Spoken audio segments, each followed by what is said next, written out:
could have been born at any time in history, and the Most High Yahuwah chose for us to be here and now, a time when knowledge has increased and many go to and fro. We find ourselves in the time of the end, according to the book of Daniel, and as we have seen, comes with both blessings and spiritual trials like no other. The book of Revelation, the field manual to the end times, tells us what to expect and how to prepare. What was obscured from the generations with parables and hidden understandings just waiting for these last days to be unsealed. While we may also not get everything right, we will be leaning on the Spirit of truth of the Most High, Yahuwah Sebaoth, in the name of Yahusha HaMashiach, to reveal to us the proper understanding. For who knows if you have come to the kingdom for such a time as this?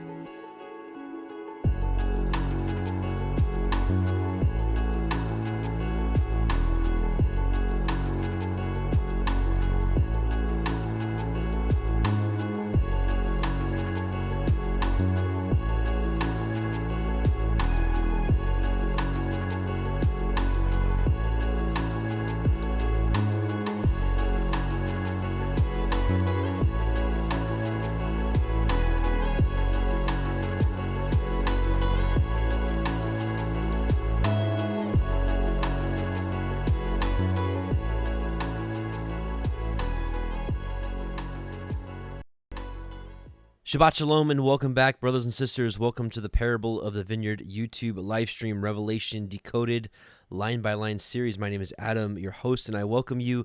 This is part 24, to which we'll be going over the second half of Revelation chapter 16. Last week we did kind of the first portion, and this week we'll be finishing out chapter 16. Next week, moving on to Mystery Babylon. And so we have a lot to cover, so let's get right to prayer, ask the Most High to bless this study, and get right into it, because we have a lot to cover. I'm redundant already. So, Heavenly Father, Most High, we just come before you in your Son, Yahusha's name, and we thank you first and foremost for salvation through Messiah and what he did for us in his offering. We also thank you for opening our eyes to your truth in these last days, that we may hearken to your voice as you've so commanded the children of Israel for all generations. We thank you for the ability to gather like this together all across the four corners of your earth, and we ask that you protect this platform, that we can gather like this until that very last day. Nevertheless, we ask you to open our eyes and ears to hear your words, and that we may hearken, understand, and may obey. We love you. We bless you. In Yahusha's name, amen. Okay, let's get right into it. We got a lot to cover. I want to just reread the first portion of chapter 16, and we'll get right into our portion tonight, which will start at verse 12.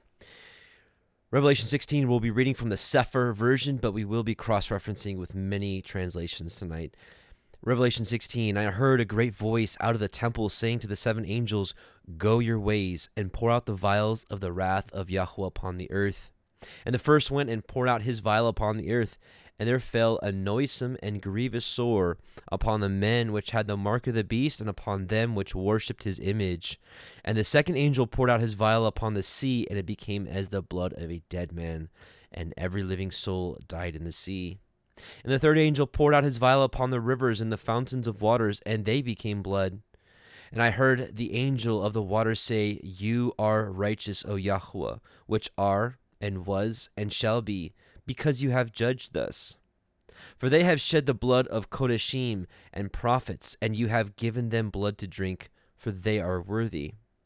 And I heard another out of the altar say, "Even so, Yahuwah Elohim Tsevaot, true and righteous are your judgments." And the fourth angel poured out his vial upon the sun, and power was given unto him to scorch men with fire. And men were scorched with great heat, and blasphemed the name of Yahuwah, which has power over these plagues, and they repented not to give him glory. And the fifth angel poured out his vial upon the seat of the beast, and his kingdom was full of darkness, and they gnawed their tongues for pain. and blasphemed Yahuwah of heaven because of their pains and their sores, and repented not of their deeds. And now we're going to get into what we're going to talk about tonight. We'll be talking about verse 12 for actually quite a bit. And the sixth angel poured out his vial upon the great river Parath, which is Euphrates, and the water thereof was dried up, that the way of the kings of the east might be prepared. Now this is a very interesting rabbit trail. We're going to go down here for a second and talk about who are the kings of the east. We did talk about this, I don't know, maybe a few months ago, maybe right in the middle. Maybe it was a chapter when we were in chapter 8 or chapter 9. I can't remember. We actually talked about this. I think it might have been chapter 8 when we went over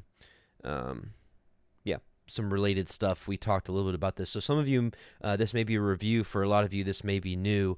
And by the way, if you want to catch up with this series, again, this is part 24, but each part is kind of its own discussion because we're literally going over the verses that we're reading. So you don't have to watch the previous ones, but if you want to go back and kind of go through the entire book of Revelation line by line, there's always a link for that in the description box, or you can just go to the playlist section of the channel and kind of catch up if you'd like. So we're going to talk about the river drying up and the kings of the east. So first, let's take a look at the Greek that was used here. It's pretty interesting, and we're here at Strong's Concordance, which isn't the end-all be-all, but I will say it is a great study tool to kind of take a look at the Greek word or the Hebrew words, see how they were used in other verses, get the kind of definition of them. So here we are at Revelation 16:12. It says, the way of the kings of the east. And you can actually see there's two Greek words being used here. So the first one, Anatole, that definitely does mean from the east. And I think this verse was used in Matthew 2, when it says, we have seen his star in the east. So that's the first word used here for the kings of the east. And the second word is helios, which is sun. So really what this verse should be saying, if it was properly translated, it would actually read that the way of the kings of the eastern sun might be prepared. Now, this actually ties into last week's study. We talked quite a bit about the parallel of the brightness of the sun. We saw how that reflected not only Messiah, of course, because it said, we learned in the book of Matthew that on the Mount of Transfiguration that his face did shine like the sun. But not only that, in Revelation it said that his face shone as the sun. We saw a lot of things actually, and also in the book of Matthew, I think Matthew 24, it said, "Then the righteous shall shine forth in the brightness of the kingdom." I'm paraphrasing, but it said also that the righteous would shine forth. We saw a lot of parallels in the book of Enoch about how they would shine forth like fiery, like bright lights. We know that New Jerusalem will be like a light to the nations. A city on a hill cannot be hid.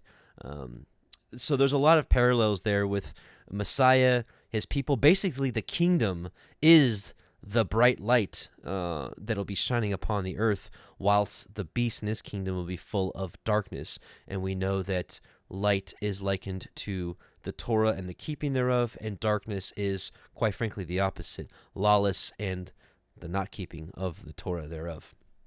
So there's going to be a lot of parallels in this right here, and I kind of want to share that with you.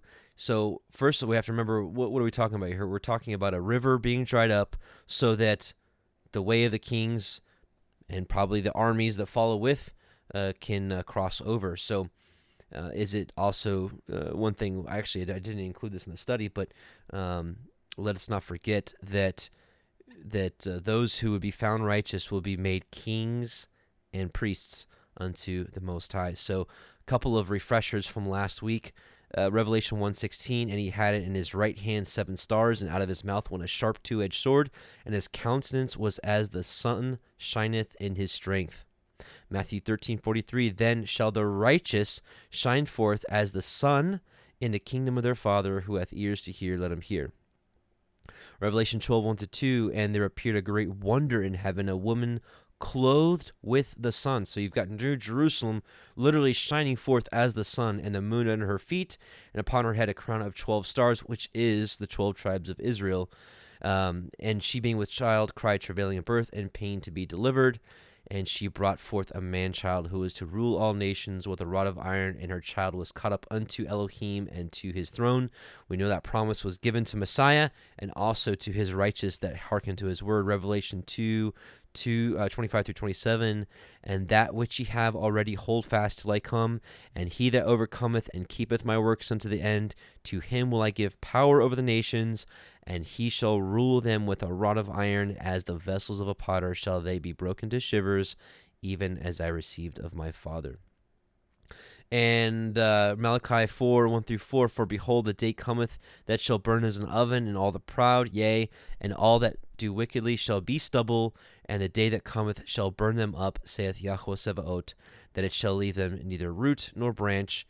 But unto you that fear my name shall the Son of Righteousness arise with healing in his wings, and ye shall go forth and grow up as calves of the stall, and ye shall tread down the wicked, for they shall be ashes under the soles of your feet, in the day that I shall do this, saith Yahuwah Sebaot. Remember ye the law of Moshe, the Torah of Moshe, my servant, which I commanded unto him in Horeb for all Israel, with statutes and judgments. So a couple things we see, of course, the Son of Man, Yahusha, being considered here the Son of Righteousness, and this word is the word for the Hebrew word for son. And you can see here that it's quite the devastation going on. So that's a lot about what we're going to be talking about tonight. So who are these people? Let's identify it through the prophets, if you will. And actually, I say prophets. Isaiah really kind of expounds on this. So Isaiah 11 through 16. So remember, we're talking about the river being dried up for a people to go over. Now, what has history told us about rivers being dried up for people to cross over? We saw that, of course, in the Exodus. We saw the Red Sea being dried up. We also saw the Jordan being dried up for Joshua and his army to go over. We also saw the river dried up for Eliyahu. And we also saw right afterwards Elisha, his understudy, who actually became very great in the land, of course, as well, if not even did more miracles than Elijah did. But anyways, point being is that we continuously see the rivers are dried up for the Most High's people, period.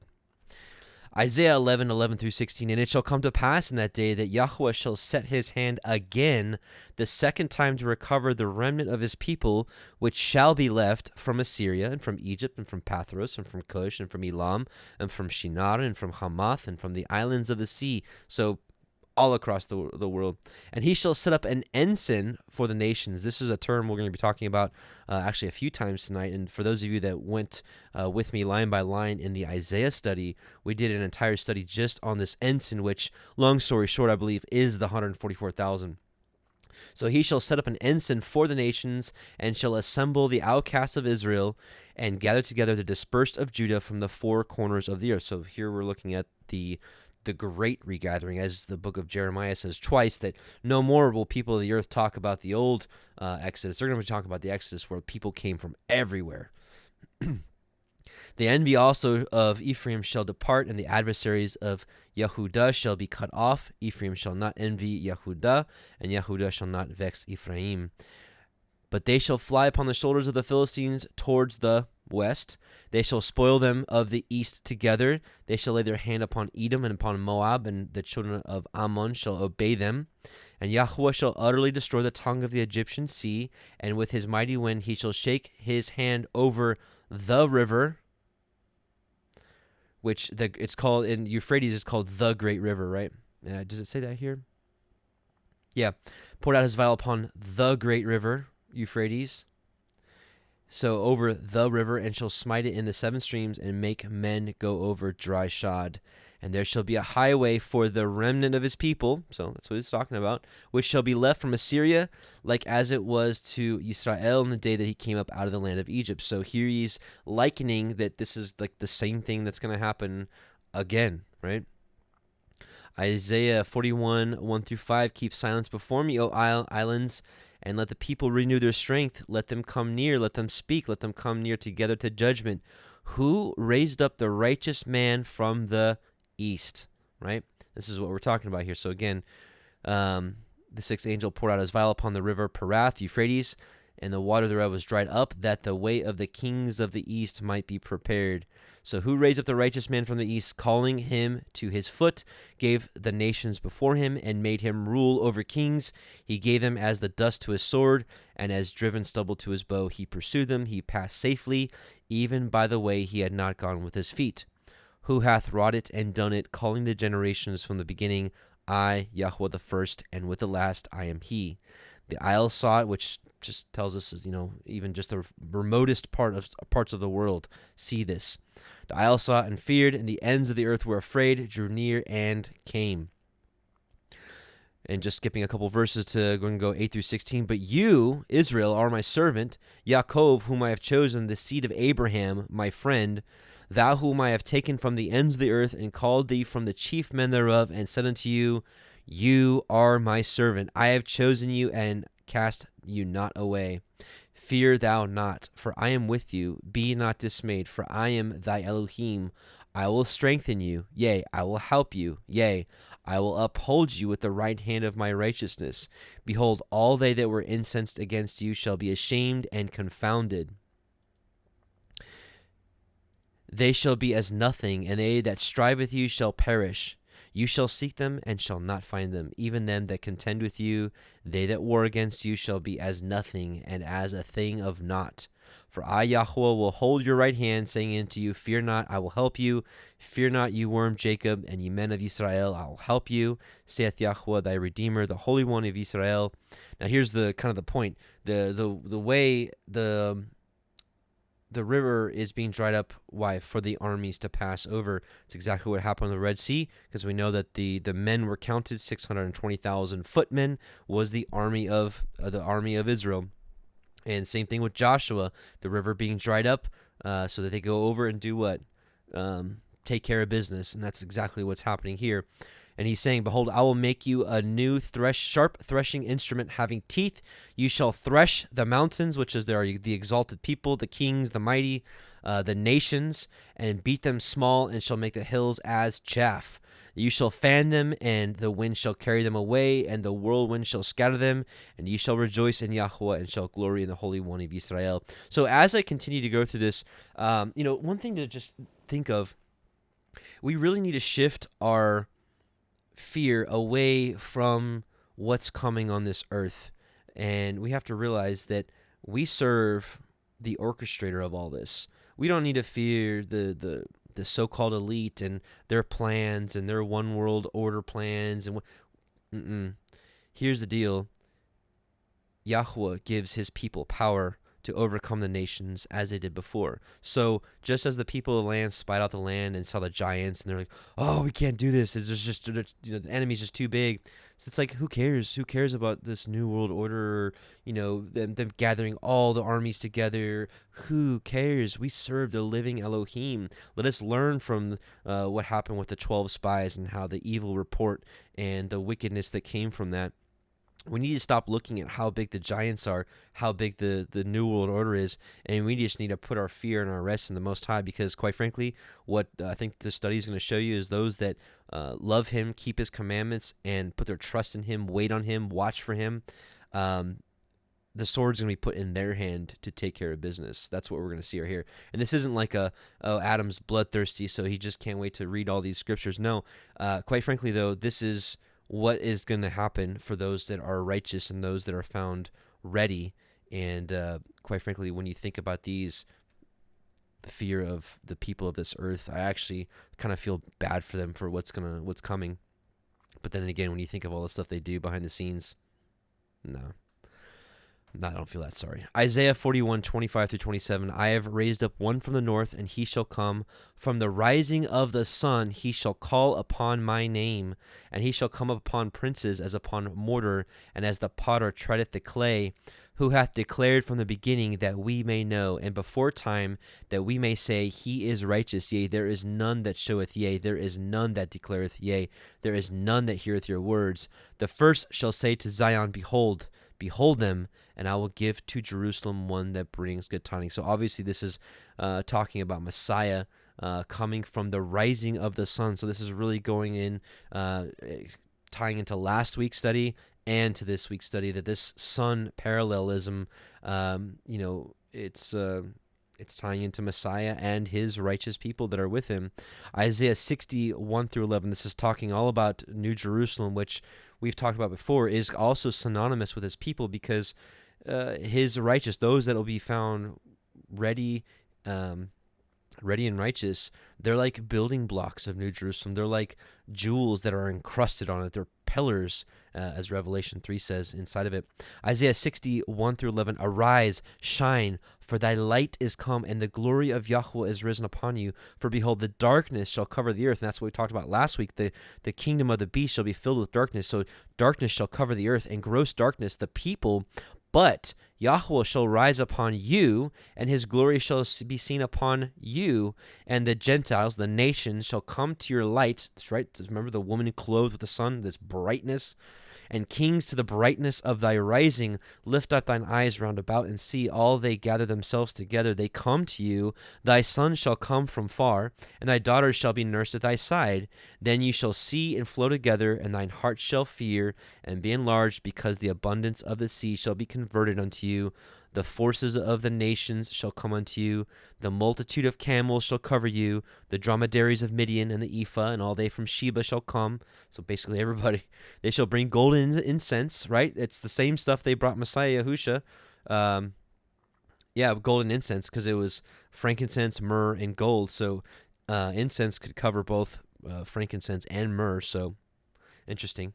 And they shall show forth the praises of Yahuwah. All the flocks of Kedar shall be gathered together unto you. The rams of Nebaioth. This is, now you're talking about Arabians here. They shall come up with acceptance on mine altar, and I will glorify the house of my glory. And who are these that fly as a cloud, and as the doves to their windows? Surely the isles shall wait for me, and the ships of Tarshish first, to bring thy sons from far, their silver and their gold with them, unto the name of Yahuwah thy Elohim, and to the Holy One of Israel. And remember, when the children of Israel came out of Egypt, they came loaded with treasures, with gold, with silver. So maybe this time it'll be the nations bringing the gold and silver to his righteous people and to the kingdom, because he hath glorified you. And the sons of the stranger shall build up thy walls, and their kings shall minister unto you. For in my wrath I smote you, but in my favor have I had mercy on you. Therefore thy gates shall be open continually. They shall not be shut day nor night, that men may bring unto you the forces of the nations, and that their kings may be brought. So that's a little peek into what's going on here and who these people are. And it's interesting. One more portion here. This is the Targums of the book of Isaiah, which is pretty interesting here.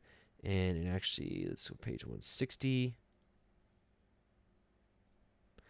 And it says here, this is chapter 46.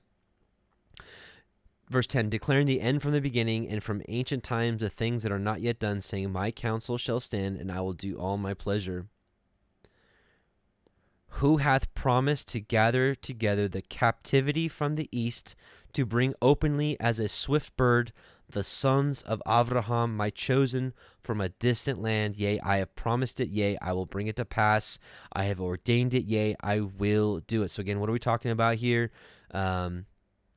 The angels pouring upon the river Euphrates, that the water thereof was dried up, that the way of the kings of the east might be prepared.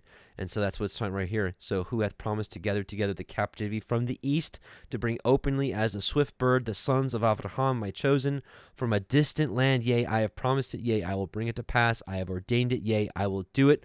Hearken unto my word. And this is one of the most amazing things about the Targums, is the word. Messiah is all over it in the Torah, the Psalms, Isaiah. It's just absolutely amazing. So hearken unto my word, right? It's capitalized for a reason. Ye stout-hearted that are far from righteousness, my righteousness is nigh, it is not far off, and my salvation shall not tarry. And I'll place salvation in Zion, and my glory in Israel. So just absolutely amazing. One other thing, this is Enoch, chapter, 93, and this is the vision of weeks, and it basically goes over the entire story of man all the way to the end. So we'll start here just to kind of put things in perspective. And after that, in the 6th week, all who live in it shall be blinded. This is the time after coming back from Babylon the first time, and or coming back from Babylon after 70 years, and they just have it was never the same. So all the hearts of them shall be godlessly forsake wisdom, and in it a man shall ascend. This is Messiah Yahusha.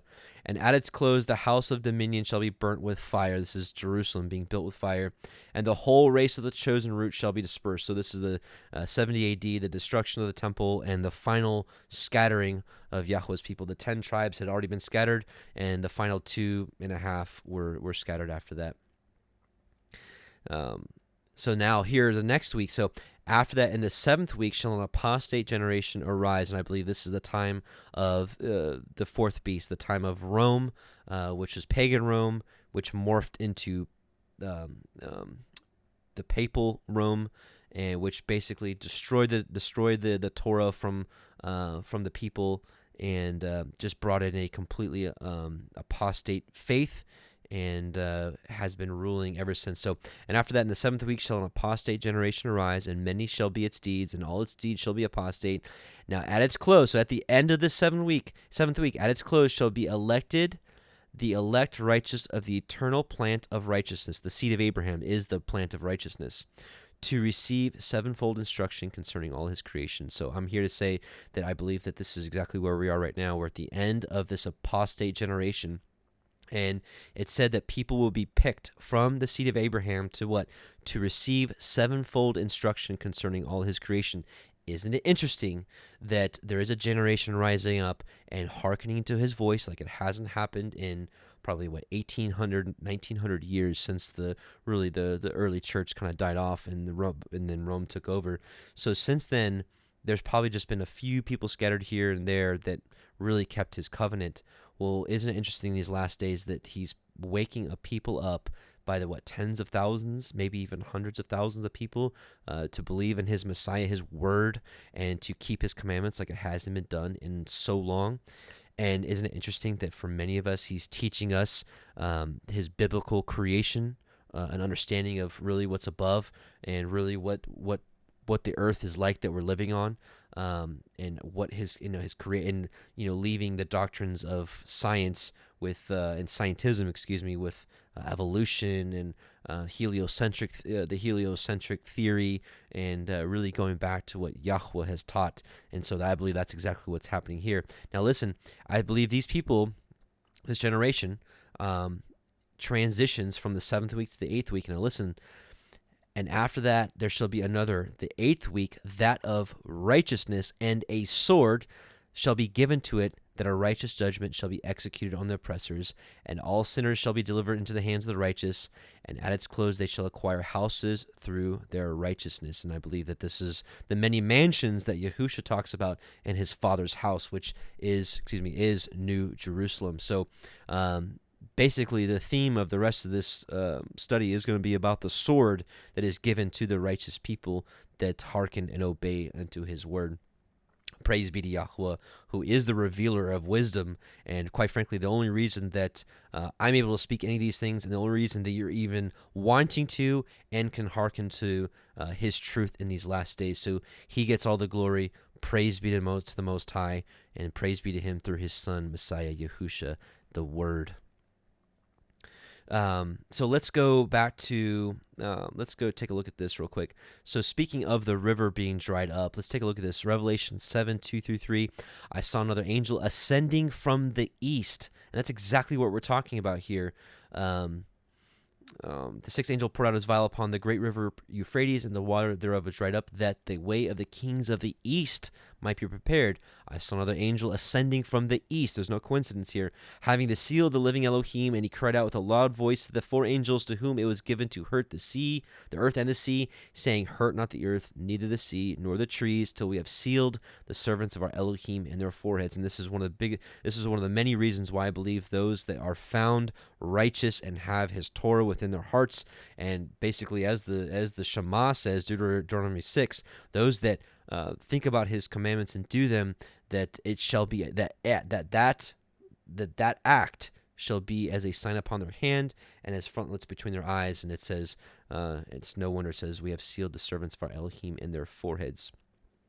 Revelation 9:14-15, saying to the sixth angel which had the trumpet, loose the four angels which are bound. Now this isn't bound like in chains or bound like they're in prison or anything. This is bound like held back. The ones that are held back in the great river Euphrates, and this is what we're talking about.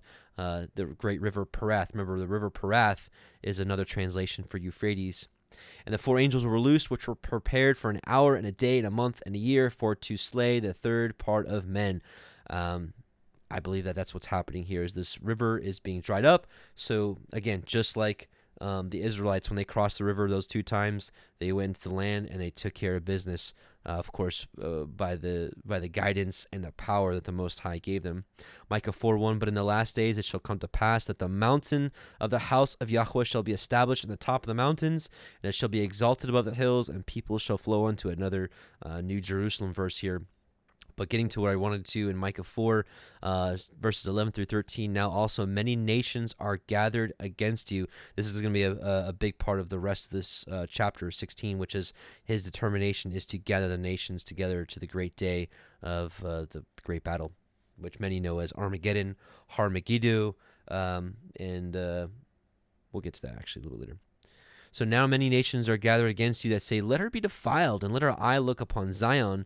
But they know not the thoughts of Yahuwah, neither understand they his counsel, for he shall gather them as the sheaves into the floor.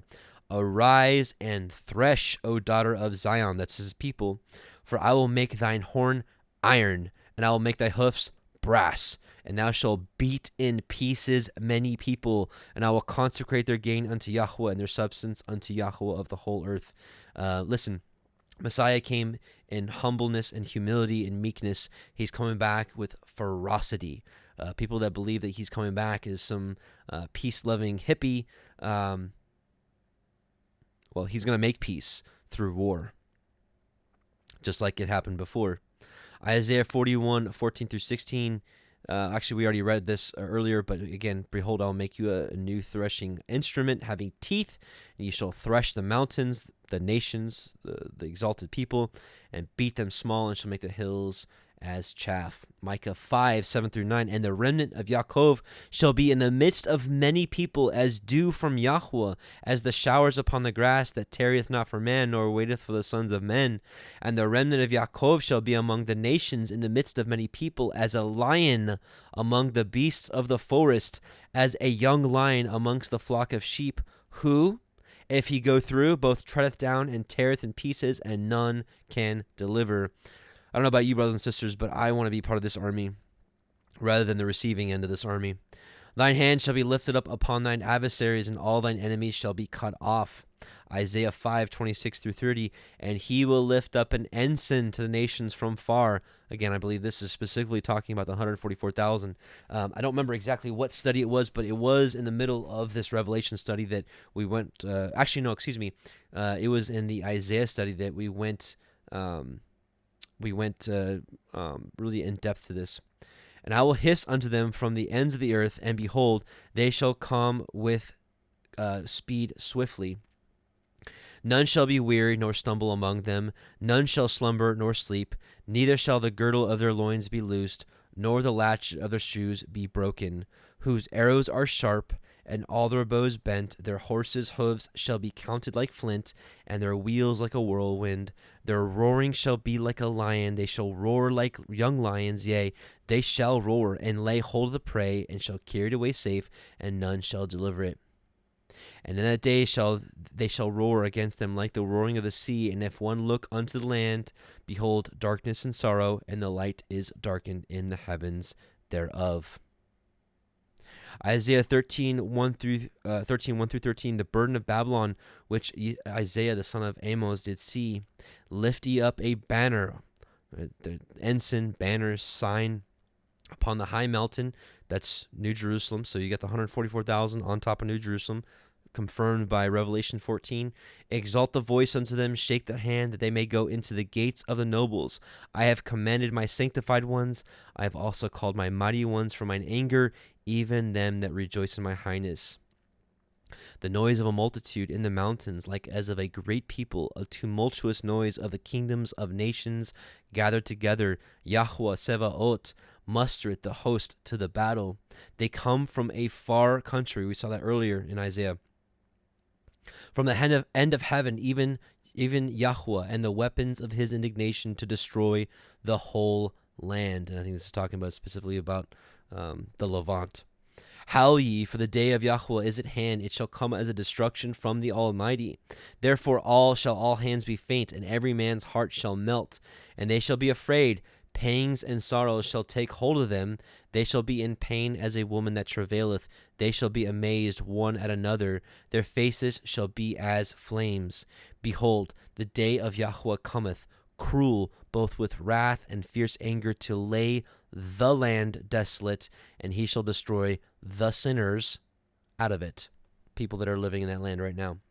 For the stars of heaven and the constellations thereof shall not give their light.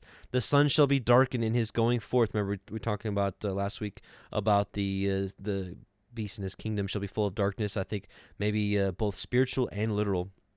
The moon shall not cause her light to shine, and I will punish the world for their evil and the wicked for their iniquity, and I will cause the arrogancy of the proud to cease, and will lay low the haughtiness of the terrible. I will make a man more precious than fine gold, even a man than the gold of the wedge of Ophir. Therefore I will shake the heavens, and the earth shall remove out of her place, and in wrath Yahuwah Sevaot, in the day of his fierce anger.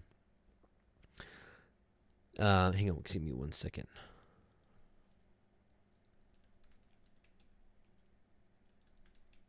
Give me 1 second, actually.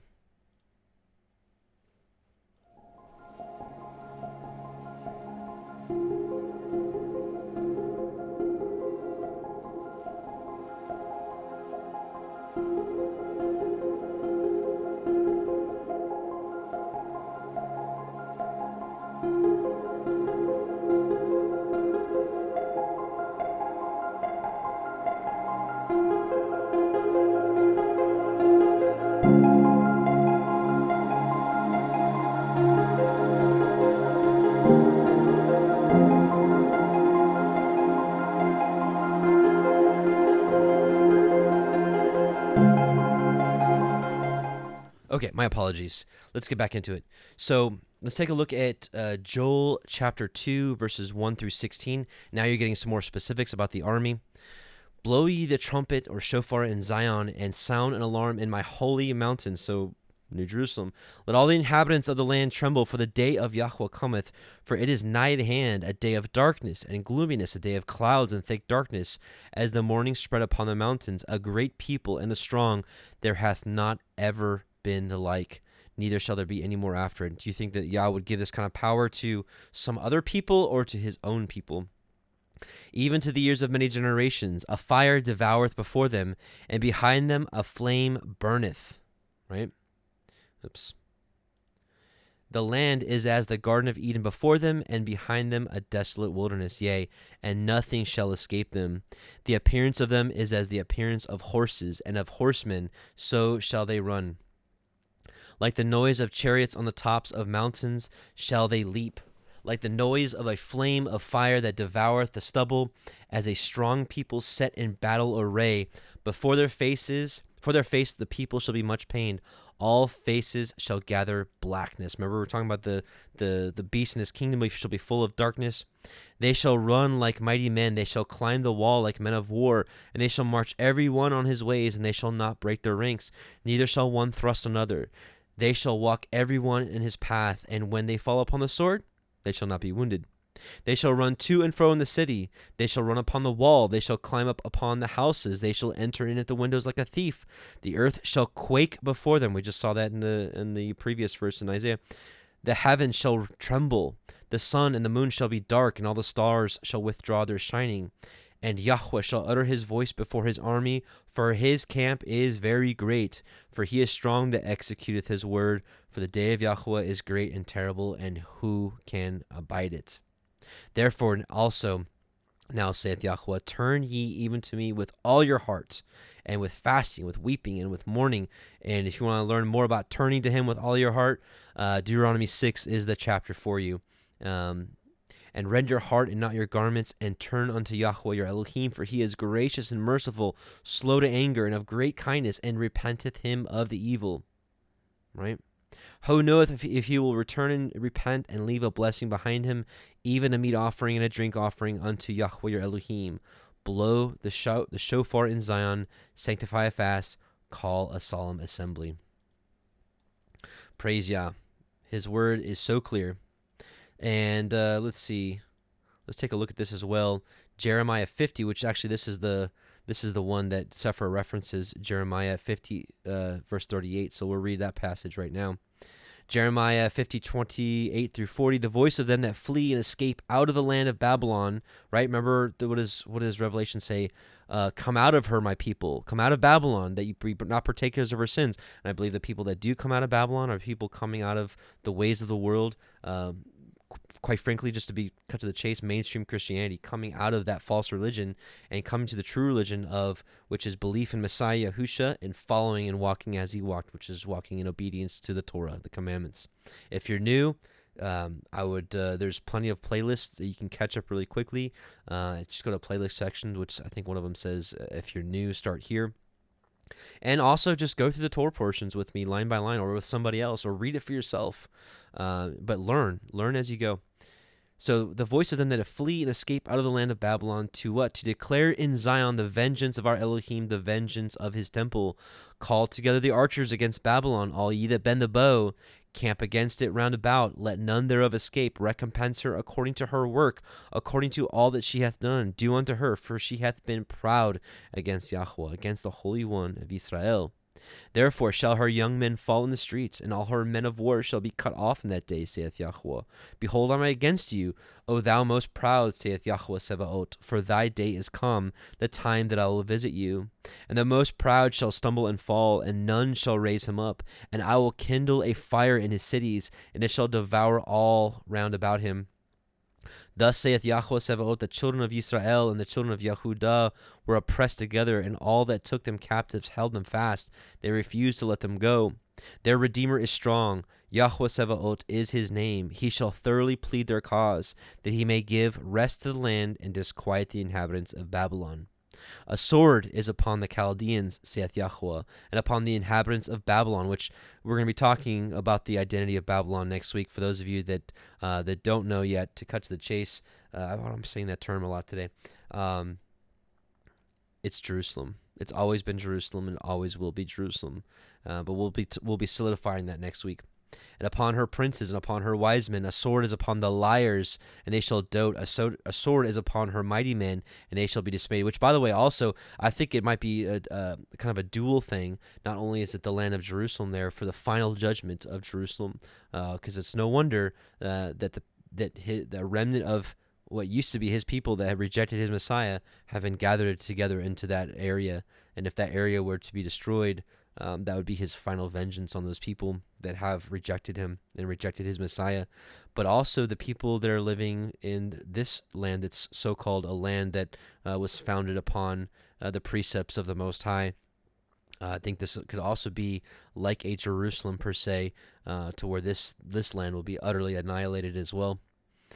A sword is upon their horses and upon their chariots and upon all the mingled people that are in the midst of her, and they shall become as women. A sword is upon her treasures, and they shall be robbed. A drought is upon her waters, and they shall be dried up, for it is the land of graven images, and they are mad upon their idols.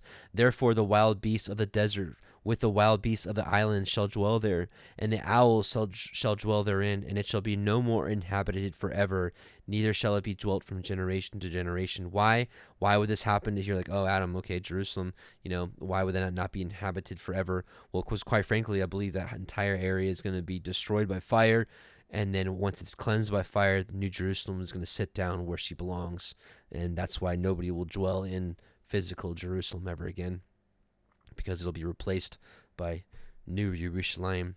As Elohim overthrew Sodom and Gomorrah and the neighbor cities thereof, saith Yahuwah, so shall no man abide there, neither shall any son of man dwell therein.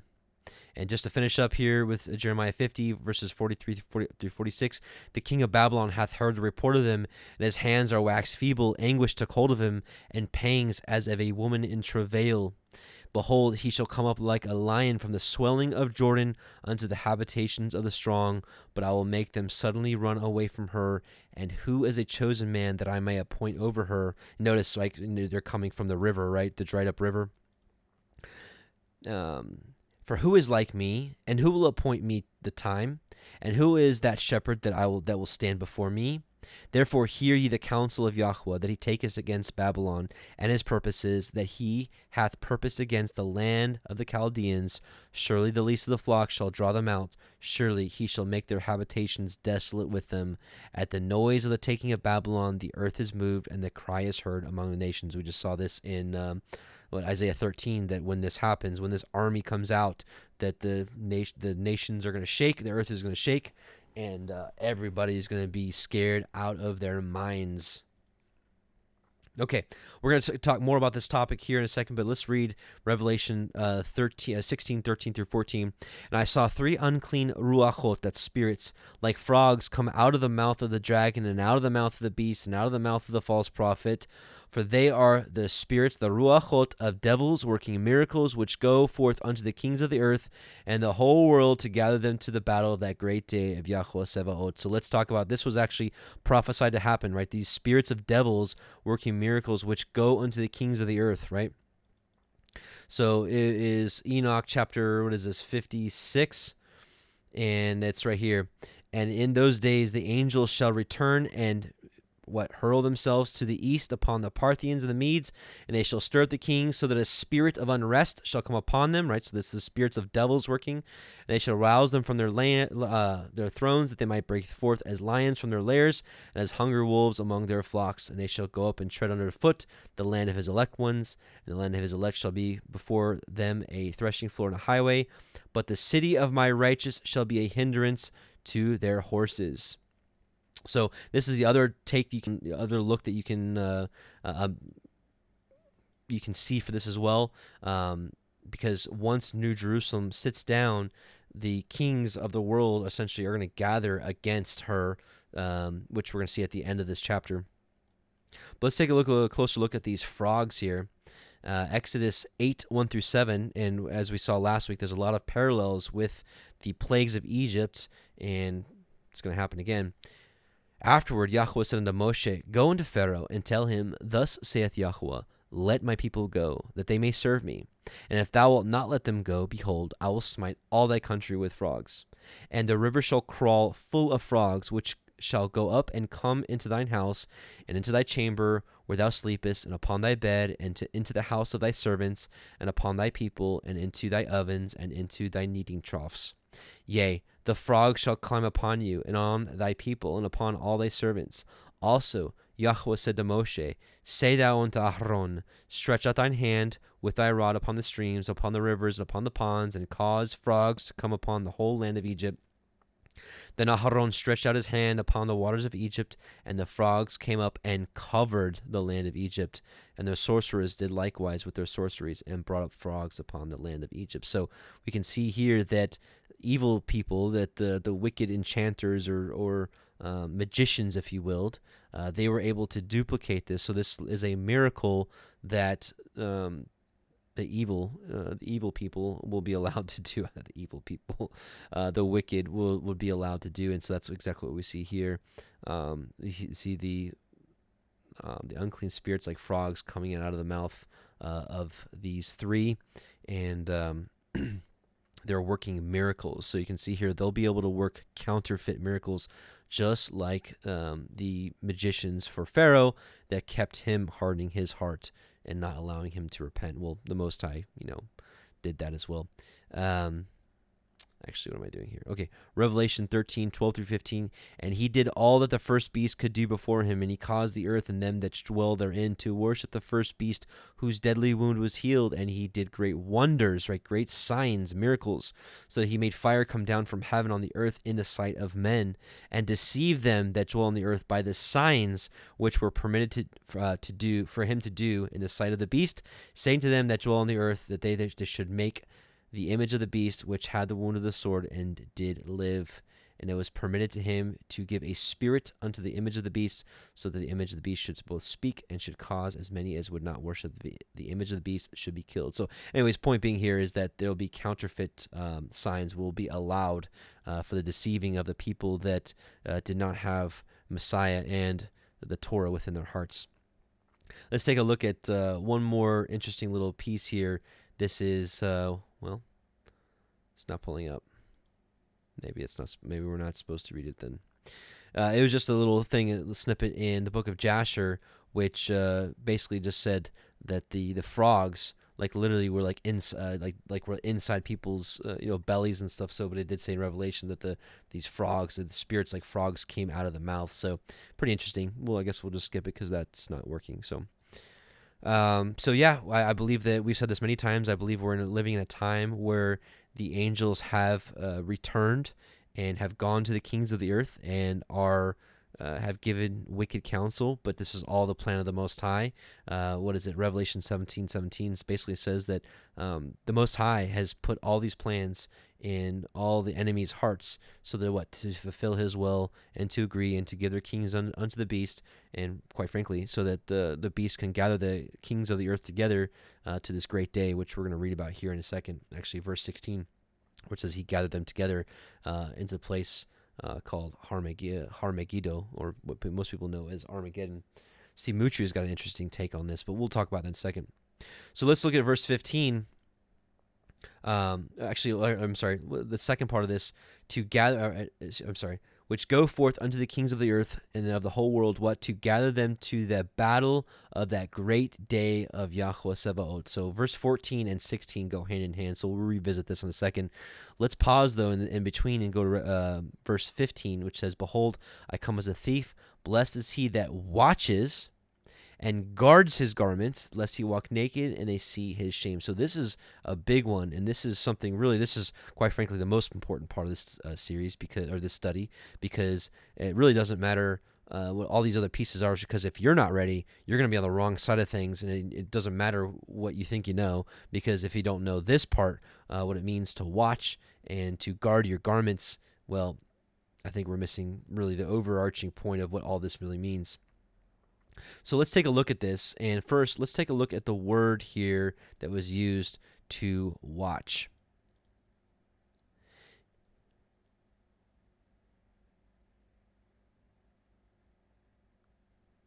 Well, I guess maybe my internet's down. How's that working? All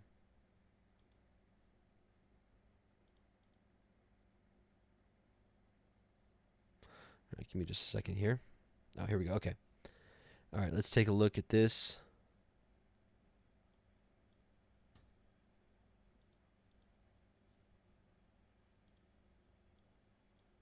Huh.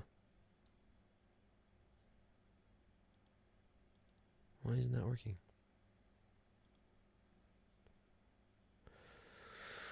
Well, long story short, this word is this word shamar, to watch, is well, I'll let the verses speak for themselves. Let's read some verses that'll really expound on this. Matthew 24:37-51. But as the days of Noah were, so shall also the coming of the Son of Man be. For as in the days that were before the flood, they were eating and drinking and marrying and given in marriage until that day that Noah entered into the ark, and knew not until the flood came and took them all away. So shall also the coming of the Son of Man be. Then two shall be in the field, the one shall be taken and the other left. Two women shall be grinding at the mill, and one shall be taken and the other left. Watch, therefore, for you know not what hour your Adonai does come. But know this, now he's going to kind of explain, know this, and if the good man of the house had known in what watch the thief would come, he would have watched and would not have suffered his house to be broken up. Therefore be also ready. That's the whole point of this, is to be ready, just like the wise and the foolish virgins. Some were ready, some were not ready. For in such an hour as you think not, the Son of Man cometh. Who then is a faithful and wise servant, whom his Adonai hath made ruler over his household, to give them meat in due season? Right? So feeding his people, and it could be literally feeding, could be feeding them the truth, be clothing the naked, to taking care of the orphan, the widow, doing judgment, doing righteousness. Blessed is that servant whom his Adonai, when he cometh, shall find so doing. So we're going to be talking quite a bit about what it means to be blessed. Verily I say unto you that he shall make him ruler over all his goods. But, and if that evil servant shall say in his heart, my Adonai delays his coming, he's not coming anytime soon, and shall begin to smite his fellow servants, and to eat and to drink with the drunken, the Adonai of that servant shall come in a day when he looketh not for him, and in an hour when he is not aware of, and shall cut him asunder, and appoint him his portion with the hypocrites, and there shall be weeping and gnashing of teeth. And we're going to see exactly what that looks like here with the parable of the wise and foolish virgins. Matthew 25, 1 through 13. I'll kind of just quickly go through this, but this is kind of important. Matthew 25, 1 through 13. Then shall the kingdom of heaven be likened unto 10 virgins, which took their lamps and went forth to meet the bridegroom. Now, this parable Yahusha teaches is predicated on you understanding the first half of the scriptures, quite frankly, what people call the Old Testament. And 5 of them were wise, and if you want to open up the book of Proverbs, you will find out very quickly what it means to be wise and what it means to be foolish. And every single time, the wise are those that hearken to his Torah, to hearken to his commandments, and those that are foolish do not. They that were foolish took their lamps and took no oil with them. And we need to understand some key principles in the scriptures. We know that Proverbs 6:23 says that the commandment is a lamp and the Torah is light. We also learn from Leviticus 24:2 that the children of Israel were commanded to bring oil, olive oil, for the lamp to let the light burn continually. It's a parable that the Messiah taught, that those that understand the scriptures could understand them. So they that were foolish took their lamps and took no oil with them. Without oil, the light can't burn. So the light of the Torah is not burning within inside of them. But the wise took oil in their vessels with their lamps. Why? So that the light could shine forth, right? And while the bridegroom tarried, they all slumbered and slept. And at midnight there was a cry made, Behold, the bridegroom cometh, go ye out to meet him. Then all those virgins arose and trimmed their lamps. And the foolish said unto the wise, Give us of your oil, for our lamps are gone out. But the wise answered, so it's like, how can we give you like all this understanding that the Most High has been giving us because we've been seeking him with all of our heart? We can't do that. But the wise answered, saying, Not so, lest there not be enough for us and you, but go you rather to them that buy and sell for yourselves. And the scriptures in Proverbs 23:23 says, Buy the truth and sell it not. So what is the truth? According to Psalm 119, 142, his truth is the Torah. And while they went to buy, the bridegroom came, and they that were ready went in with him to the marriage, and the door was shut. And afterward also came the other virgins, saying, Lord, Lord, open to us. This is Matthew 21 through 23. Same thing. Lord, Lord, open to us. But he answered and said, Verily I say unto you, I know you not. Watch therefore, for you know neither the day nor the hour wherein the Son of Man cometh. And thankfully, 1 John 2:3 states for us herein is how we know that we know him, if we keep his commandments. And they continue to say, He that says, I know him, and keeps not his commandments is a liar. Right? You guys knew that. I'm sure you filled in that blank. So what does he say? Watch therefore, for you know neither the day nor the hour wherein the Son of Man cometh. So what does it mean to watch? It means to make yourself ready, to prepare. It's the guarding of his word, his Torah, his commandments, his mercies, his judgments, his statutes, his right rulings. Matthew 26:41, watch, that's that word there, watch and pray that you enter not into temptation. So we can see here that this watch has a connotation of not going into temptation and going astray from his word. The spirit indeed is willing, but the flesh is weak. Mark 13:34, for the Son of Man is as a man taking a far journey, who left his house and gave authority to his servants, to every man his work, and commanded the porter to watch. 1 Peter 5:6-9, humble yourselves therefore under the mighty hand of Elohim, that he may exalt you in due time, casting all your care upon him, for he cares for you.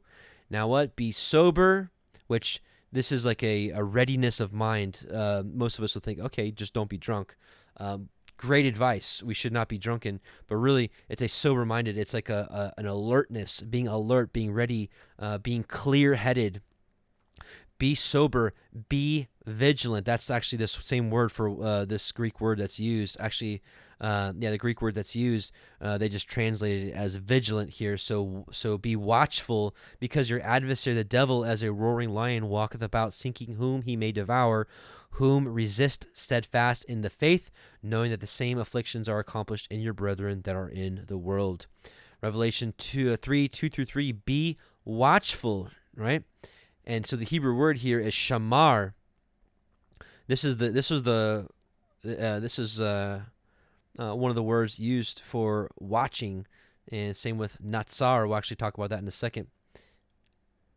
Be watchful and strengthen the things which remain that are ready to die, for I have not found thy works perfect before Elohim. Remember how thou hast received and heard, and hold fast and repent. If thou shalt not watch, right? So he's telling you, right here's his instructions. Remember therefore how you have received and heard the word, and hold fast to the word, and repent. And what? When you repent, you hearken to his word. And if you shall not watch, so if you don't do all these things, if you don't hearken, you don't repent, you don't keep his word, then I will come upon you as a thief, and you shall not know what hour I shall come upon you. Habakkuk 2:1-4. I will stand upon my watch, right? Which this is this is the same connotation. And set me upon the tower, and I will watch to see what he will say unto me, and what I shall answer when I am reproved. And Yahuwah answered me and said, write the vision, and make it plain upon the tables, that he may run that readeth it. For the vision is yet for an appointed time, but at the end it shall speak, and not lie, though it tarry. So even though it's taking some time, wait for it, because it will surely come, it will not tarry. Behold, his soul which is lifted up is not upright in him, but the just shall live by his faith. Now, I think this unfortunately, this was misinterpreted grossly throughout the centuries. And, the just living by their faith doesn't mean, oh, I believe in God. I believe in that he sent his son. And then go about your way and do and act however you want to act. That has nothing to do with faith. That's called lip service. That is exactly what the Pharisees did. Like, oh, I love God, but didn't keep his commandments. They were more busy, interested keeping in the commandments of man. So here's a couple of the other uses of this word faith. Psalm 33:4. For the word of Yahuwah is right, and all his works are done in truth. It was translated as truth instead of faith. Psalm 36:5. The mercy, O Yahuwah, thy mercy, O Yahuwah, is in the heavens, and thy faithfulness. Faithfulness is actually a much better translation of that Hebrew word that was used for faith. It's actually faithfulness, which implies there's action included in that faith, not just, oh, I believe. Yeah, I believe. Yeah, and I just do whatever I want, but I believe. That's not it at all. And thy faithfulness reacheth unto the clouds. I have not hid, Psalm 40:10. This is actually a prophecy of Yahusha. I have not hid thy righteousness within my heart. I have declared thy faithfulness and thy salvation. I have not concealed thy loving kindness and thy truth from the great congregation, which is the Torah. Psalm 92:2. Show forth thy loving kindness in the morning, and thy faithfulness every night. Psalm 96:13. Before Yahuwah, before he cometh, for he cometh to judge the earth, he shall judge the world with righteousness, and the people with his truth. Again, it's the same word for faith. Psalm 119:86. All thy commandments are faithful. They persecute me wrongfully. Help thou me. So again, this is really the heart of what that word is supposed to mean. Thy testimonies that thou hast commanded are righteous and very faithful. Proverbs 12:22. Lying lips are an abomination to Yahuwah, but they that deal faithfully or truly are his delight. Jeremiah 7:28. But thou shalt say unto them, this is a nation that obeyeth not the voice of Yahuwah their Elohim, nor receiveth correction. Faithfulness, truth is perished and is cut off from their mouth. So, and also one of the this is the Hebrew word for faith that was translated. It was used actually 49 times, and only once it was translated as faith, right? Other times faithful, faithfulness, truth, faithfully, office, which is a duty, stability, steady, truly, verily. So truly a firmness, a fidelity, a steadfastness, a steadiness. So in the New Testament, when it was completely distorted to mean something else, that like, oh, the law is just it's no big deal. You're saved by your faith. Well, what does that even mean? It's faith. Being saved by faith doesn't mean, oh, I believe in the historical figure named, or the son of Elohim, and yeah, I believe. I believe. Do you keep any of his commandments? No, but I have faith. Like, no, that's definitely not it. And that's the extreme, of course, because people that are stuck in mainstream Christianity, or what I call churchianity, they believe they're keeping the commandments, right, which is to love God and to love people. But unfortunately, the true definition of what it means to love Elohim, how he wants it, he tells us how he wants us to love him, which is to have all of his commandments within our heart, period. That's end of story. Like when you go to Revelation 2, where it says, Ephesus, you have left your first love. People are like, oh, you've left Messiah, your first love. That's not true. Well, yes and no. That's actually a really deep study, because I believe it was Messiah who was always doing the will of the Father, and I believe he was the one that actually gave the commandments to the children of Israel. I believe he was. It said that nothing was created without him. I believe he formed Adam. I believe that he was on Mount Sinai. I believe that he was the fire in the bush. He was the pillar of cloud by day and the fire by night. Genesis 15, when he's talking to Abraham, giving him the covenant. It said the word of Yahuwah came unto him, and so he's been with us since the beginning. So, but point being is that we are to hearken to his ways. I mean, that's the plain truth. Anybody that tells you otherwise fails the Deuteronomy 13 test, and is unfortunately going to be in a world of pain and sorrow and hurt when all this goes down, and they are found as the foolish virgins which did not make themselves ready according to the word of the Most High. So again, firmness, fidelity, steadfastness, steadiness. This is a true faith looks like. Faithfulness in fulfilling promises. So, in any case, all right, let's keep going. And one of the other, other words associated with watching is natsar, which is the root word for natsarim, for those of you that understand that terminology. But shamar, we're to shamar his ways, and let's talk about that. So we saw earlier, it was said that blessed is he. Let's talk a little bit more about that. Luke 11:28 says, but he said, yea, rather blessed are they that hear the word of Elohim and keep it, shamar it, right? John 20:29, Yahusha saith unto him, Thomas, because thou hast seen me, thou hast believed. Blessed are they that have not seen, yet have believed. Psalm 41:1, blessed is he that considereth the poor, Yahuwah will deliver him in time of trouble. Daniel 12:12, blessed is he that waiteth and cometh to the 1,335 days. Someone actually just asked me earlier what I believe about this time frame. Can't say off the top of my head. But but the point is, blessed is he that waits, watches, guards, and shamars his ways, that keeps his ways. Luke 14:15, and when one of them that sat at meat with him heard these things, he said unto him, blessed is he that shall eat bread in the kingdom of Elohim. And you'll notice that all these, the end result is abiding in New Jerusalem. Revelation 1:3, blessed is he that reads, and they that hear the words of this prophecy and keep. And shamar, well, this is Greek, but still this is the same. This is the equivalent of the Hebrew word shamar. Keep those things which are written therein, for the time is at hand. Revelation 22:7, behold, I come quickly. Blessed is he that keepeth the sayings of the prophecies of this book. Revelation 22:14, blessed are they that do his commandments, that they may have the right to the tree of life and may enter in through the gates into the city. Psalm 65:4, blessed is the man whom thou choosest and causest to approach unto you, that he may dwell in your courts, and we shall be satisfied with the goodness of the house, even thy holy temple. Again, New Jerusalem. Isaiah 30:18, and therefore will Yahuwah wait, that he may be gracious unto you, and therefore he be exalted, that he may have mercy upon you. For Yahuwah is an Elohim of judgment. Blessed are they that wait for him.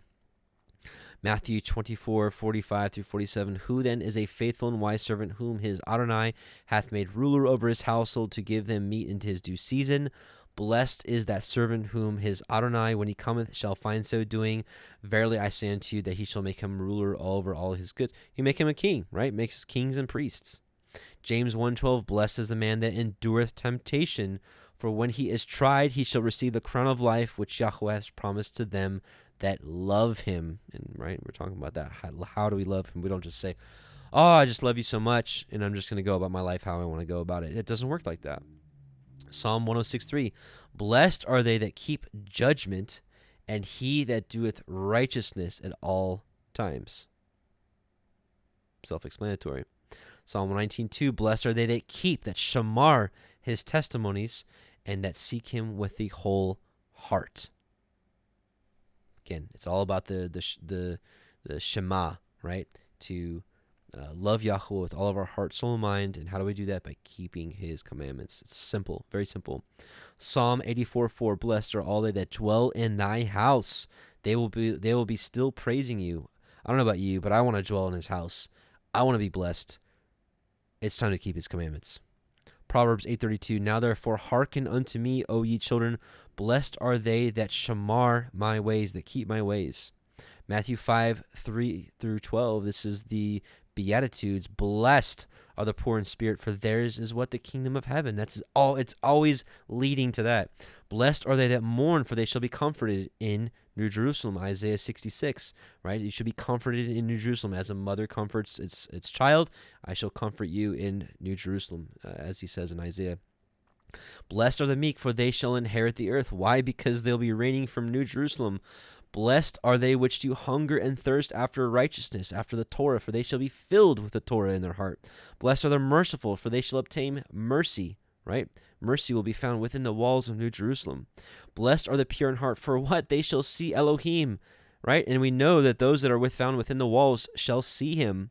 And I don't know about you, but literally that is like the desire of my heart, is to dwell in his house all the days of my life. It's a psalm. One of the Psalms says, I think it's Psalm 27. But I want to see him. Blessed are the peacemakers, for they shall be called the children of Elohim. Right? In Revelation, he says, and he shall be called my son, and he shall inherit all things. Blessed are they which are persecuted for righteousness, for theirs is the kingdom of heaven. There it is again. Blessed are they which are persecuted for righteousness' sake.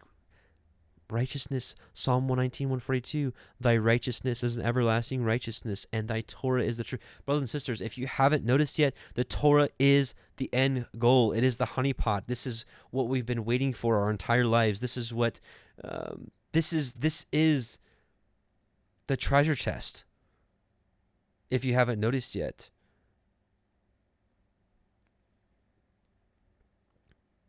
All the stuff that we've learned up until this point was breadcrumbs leading to us to this trail of this treasure trove. Yahuwah giving us the eyes to see his Torah, and even the heart to want to keep it. That's everything. And you'll say, oh, Adam, Messiah is everything. Well, I agree, but Messiah is the Torah. He literally was the Torah made flesh. He was the Word made flesh and dwelt among us. He is the Torah. He is the Word.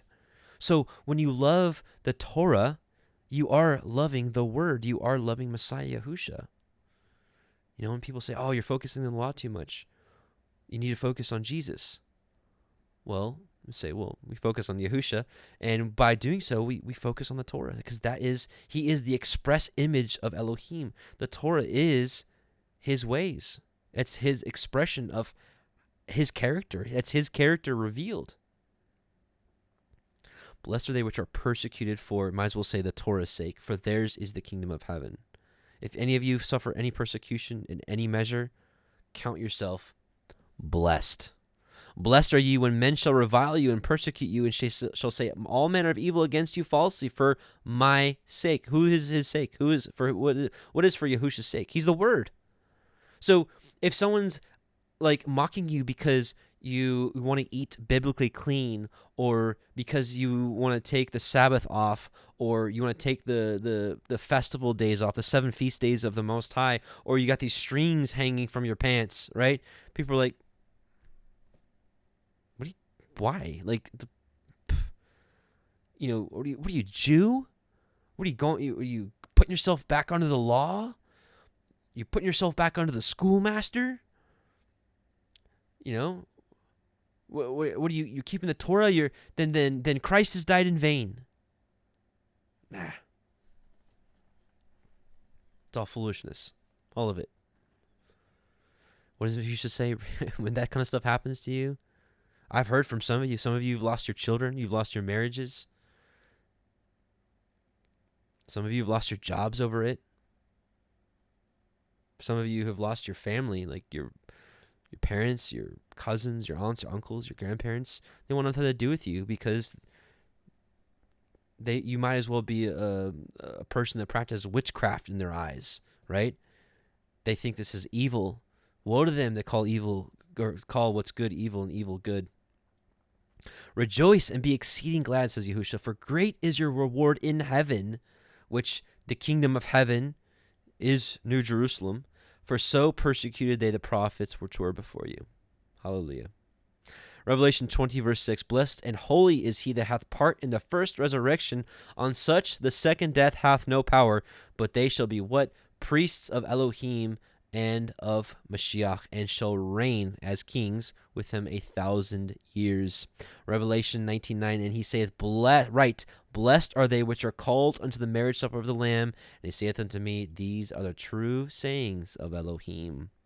So I don't know about you, but I want to be blessed. And quite frankly, his word is pretty simple on how we do that. Verse 16, and he gathered them together into a place called in the Ivrit, that's the Hebrew tongue, Har Megiddo, also known as Armageddon, but which is not a place anywhere. It really should read Har Megiddo, or Har. If you're Steve Mutria, he's got an interesting take on it. Har Moed, which Moed, the mountain of the festivals, which would be Mount Sinai. So it's either Har Megiddo or Mount Zion, or I'm sorry, Mount Sinai, Mount Horeb, if you will. I don't have a dog in that fight. I'm just wanting to be a part of this. So I don't really have much to say on that, but I know Steve does have an interesting take on that. Let's read a couple of verses regarding this. And remember, so gather them together. So what is it talking about here? Remember, back to verse 14, which go forth unto the kings of the earth and the whole world to gather them to the battle of that great day of Yahuwah Sabaoth, which that's going to be quite a day. Let's read some passages about that. Zechariah 12, 1 through 11. The burden of the word of Yahuwah for Israel, saith Yahuwah, which stretcheth forth the heavens, and layeth a foundation of the earth, and formeth the spirit of man within him. Behold, I will make Jerusalem, might as well say New Jerusalem, a cup of trembling unto all the people round about, when they shall be in the siege both against Yehudah and against Jerusalem. And in that day will I make Jerusalem a burdensome stone for all people, that burden themselves with it shall be cut in pieces, right? This is the gathering of the nations together, right? What? So he can execute vengeance on them. Through all the people of the earth, though all the people of the earth be gathered together against it. In that day, saith Yahuwah Sabaoth, I will smite every horse with astonishment, and his rider with madness. I will open my eyes upon the house of Yehudah, and will smite every horse of the people with blindness. And the governors of Yehudah shall say in their hearts, the inhabitants of Jerusalem shall be my strength, and Yahuwah Sabaoth their Elohim. In that day I will make the governors of Judah like an hearth of fire. Now this is interesting. This ties into what we studied during chapter 11 and last week about how his people, his witnesses, they're going to be like destroying people with fire. And it says, they shall be like the hearth of fire among the wood, and a torch of fire in a sheaf, and they shall devour all the people round about, on the right hand and on the left, and Jerusalem shall be inhabited again in her own place, even in Jerusalem. So isn't that weird? So basically what this is saying is New Jerusalem will be on Jerusalem. So that's what I was kind of saying earlier about how I believe New Jerusalem will be set down on the Levant area. And if the Levant area is basically the Genesis 15 promise to Abraham that his seed would dwell there forever. And that's the outlying area in which Jerusalem kind of being the center point of it. And that's where New Jerusalem, I believe, will set upon it. And Yahuwah shall also save the tents of Yehudah first, that the glory of the house of David and the glory of the inhabitants of Jerusalem do not magnify themselves against Yahudah. In that day shall Yahuwah defend the inhabitants of Jerusalem, and he that is feeble among them at that day shall be as David. That's powerful. And the house of David shall be as Elohim, as the angel of Yahuwah before them. And it shall come to pass in that day that I will seek to destroy all the nations that come against Jerusalem. Which, by the way, this is huge. The house of David shall be as Elohim, as the angel of Yahuwah before them. So they're going to have strength like an angel. It shall come to pass in that day that I will seek to destroy all the nations that come against Jerusalem. And I will pour upon the house of David and upon the inhabitants of Jerusalem the spirit of grace and supplications. And they shall look upon me whom they have pierced, and they shall mourn for him as one that mourneth for his only son, and shall be in bitterness for him as one that is in bitterness for his firstborn. And in that day there shall be a great mourning in Jerusalem, as the mourning of Hadad Rimmon in the valley of Megiddo. So that's interesting, right? And Zephaniah 3:6-8. I have cut off the nations, their towers are desolate. I made their streets waste, that none passeth by. Their cities are destroyed, so that there is no man, that there is none inhabitant. I said, surely that will fear me, that will receive instruction, so their dwellings should not be cut off. Howsoever I punished them, but they rose early and corrupted all their doings. Therefore wait ye upon me, saith Yahuwah, until the day that I rise up to the prey. For my determination is to gather the nations, that I may assemble the kingdoms, to pour upon them mine indignation, even all my fierce anger, for all the earth shall be devoured with the fire of my jealousy. So don't fear the New World Order. He's literally allowing the New World Order to be created so that he can destroy them. Fear not, my brothers and sisters. Haggai 2:22, and I will overthrow the throne of kingdoms, and I will destroy the strength of the kingdoms of the heathen. I will overthrow the chariots, and those that ride in them, and the horse and the riders shall come down, every one by the sword of his brother. It's the song of Moshe all over again. Revelation 19:19-21, and I saw the beast and the kings of the earth and their armies gathered together to make war against him that sat on the horse and against his army, and the beast was taken, and with him the false prophet that wrought miracles before him, with which he deceived them that had received the mark of the beast, and them that worshipped his image. These both were cast alive into the lake of fire, burning with brimstone, and the remnant were slain with the sword of him that sat upon the horse, which sword proceeded out of his mouth, and all the fowls were filled with their flesh. It's going to be a rough day for some people. Now we're going to take a look at the Targums, the Psalms, Psalm 2. Why are the Gentiles disturbed, the nations, right? And the nations murmuring vanity. The kings of the earth arise, and the rulers will join together to rebel in Yahuwah's presence and to strive against his anointed, his Messiah. They say, let us break their bonds and let us throw off their chains from us. The one who sits in heaven will laugh. The word of Yahuwah will mock at them. Then he will speak to them in his strength, and in his wrath he will frighten them. I have anointed my king and appointed him over my sanctuary. I will tell of the covenant of Yahuwah. He said, you are as dear to me as a son of the father, pure as if this day I had begotten you.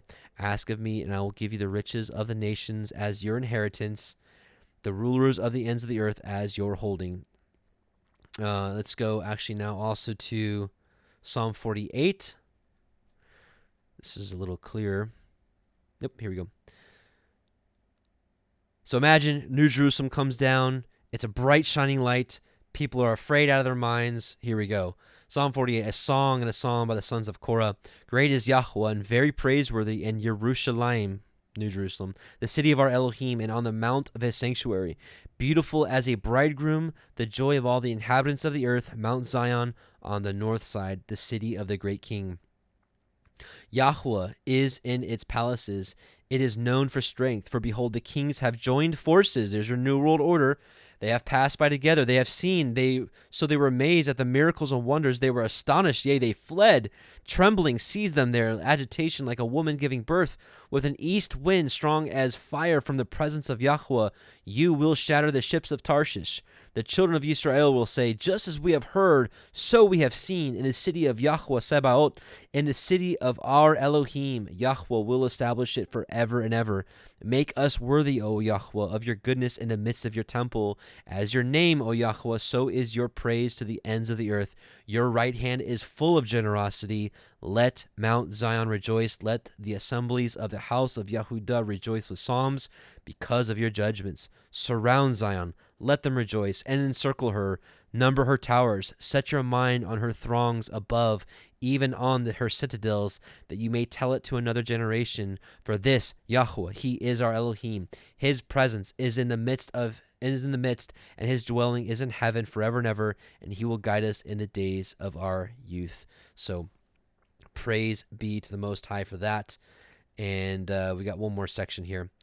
This is just a little clearer vision of what it looks like. Basically, Yahusha is going to come down with New Jerusalem. I believe he's going to gather his 144,000 together, and the nations are like, this is the enemy. We need to get them. That's the whole reason for the alien agenda for Hollywood, with evil aliens and the world banding together and taking down the threat. Independence Day is probably the best example I have of what Satan's trying to put in the minds of people when all these fantastic things happen in the air, and people are going to be scared out of their minds, and they're going to think of these movies. 2 Ezra 13:29-28, behold, the days are coming when the Most High will deliver those who are on the earth, and bewilderment of mind shall come over those who dwell on the earth. So bewilderment of mind, they're just going to be crazed out of their mind, and they shall make a plan to make war against one another, city against city, place against place, people against people, kingdom against kingdom, right? That's Matthew 24 stuff. And when these things come to pass and signs occur, which I showed you before, then my son will be revealed, whom you saw as a man coming up out of the sea. And when all the nations hear his voice, every man shall leave his own land and the warfare that they have against one another, and an innumerable multitude shall be gathered together, as you saw, desiring to come and conquer him. But he will stand on top of Mount Zion, and Zion will come and be made manifest to all people. So New Jerusalem will come and be made manifest to all people, prepared and built, as you saw the mountain carved out without hands. And he, my son, will reprove the assembled nations for their ungodliness.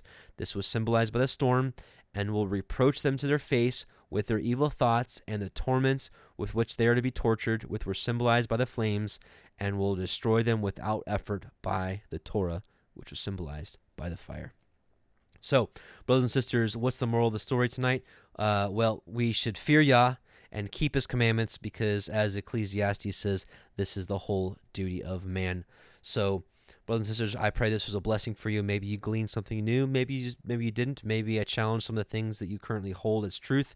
Nevertheless, regardless, take it to the Most High in prayer, and he will show you what is truth. If the Holy Spirit is within you, the Ruach HaKodesh, he will show you what is truth. So let's pray, and we're going to end with the Song of Moshe. We're going to pray, we're going to bless each other with the Aharonic blessing, and we will end with the Song of Moshe, which is so prophetic for the end. It's amazing.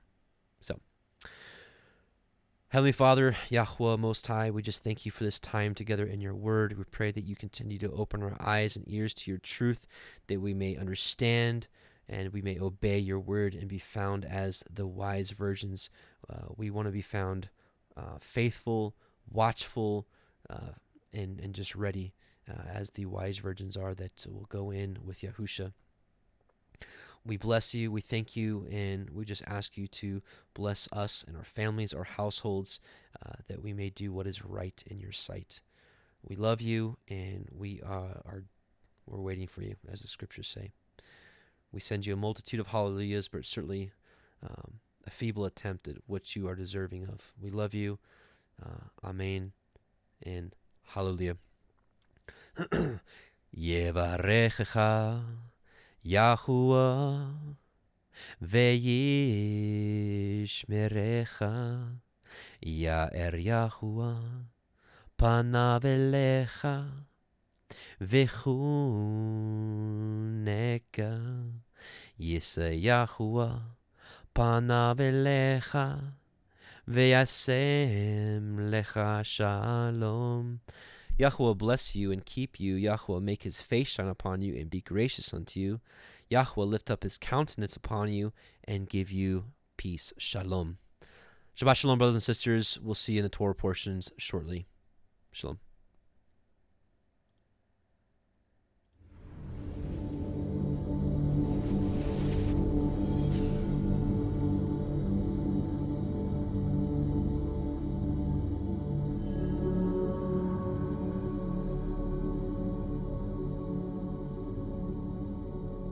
I sing to Yahuwah, for he is highly exalted. The horse and its rider he has thrown into the sea. Yah is my strength and song, and he has become my deliverance. He is my El, and I praise him, Elohim of my father, and I exalt him. Yahuwah is a man of battle, Yahuwah is his name. He has cast Pharaoh's chariots and his army into the sea, and his chosen officers are drowned in the sea of reeds. The depths covered them, they went down to the bottom like a stone.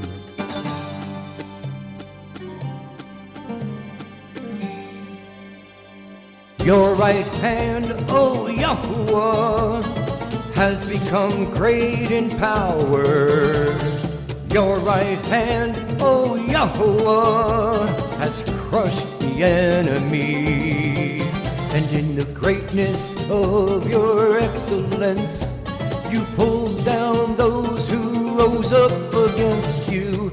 You sent forth your wrath, it consumed them like stubble.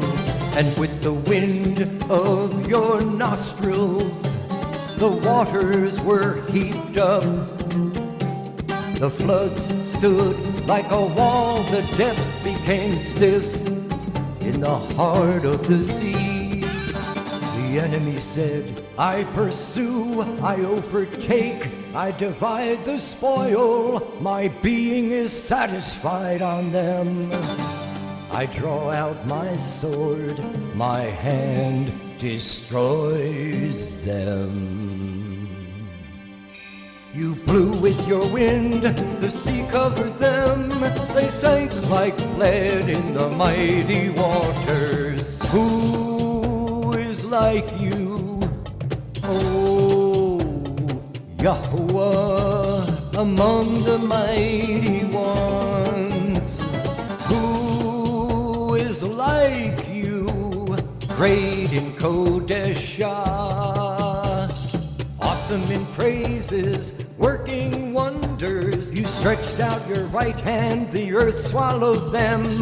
In your kindness, you led the people whom you have redeemed. In your strength, you guided them to your Kodesh dwelling.